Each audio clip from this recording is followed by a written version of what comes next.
Siku hizi nasema kuna njia kuu na mchepuko.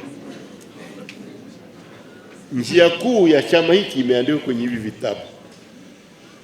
Mchepuko ni tabia tunayoendesha nayo ambayo inapingana na vitabu. Kwa hiyo tumechepuka, tunataka kurudi njia kuu. Chama kinachoundwa na katiba hii kina wanachama, halafu kina nini?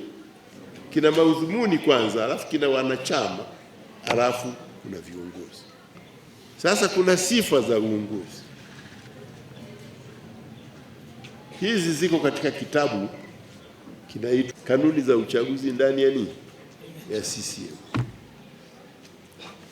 Inasema sifa ya kwanza, kiongozi wa chama akinai maadili ya chama, kwa maana ya kwamba ayajue na ayaishi, na asiwe mtu wa kuyumba yumba katika mambo ya msingi. Unajua, unaweza ukachagua kiongozi leo ana hili, kesho ana lile.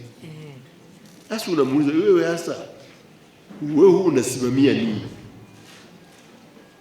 Maana yale uliyokubali jana ndio unayapinga kesho. Wewe nawe mwanachama hatari, na mwanachama wa namna ile anaweza akakidhulumu chama chenyewe. Awe na uwezo wa kazi anayoomba. Kama wewe unataka kuwa mwenyekiti wa kata, na hii inatuhusu saa hizi kwa sababu mwaka kesho tunafanyaje? Tuna uchaguzi. Uombe kazi unayoweza. Uombe kazi na nafasi ya uongozi unayoiweza kwa wakati huo, na usije ukasema mimi naziweza wakati wote. Hapana. Tunataka viongozi wa chama hiki kwanza wanachama, maana viongozi watokana na wanachama.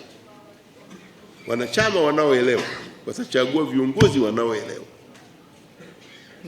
Ndiyo. Wanachama ambao hawaelewi watarubuniwa na kuchagua ambaye haelewi kuliko wao. Maana uongozi si utajiri. Unaweza kuwa na tajiri anapenda watu na yuko tayari kuongoza, na anaweza akachaguliwa kwa hiari ya nani? Ya wapiga kura. Anaweza.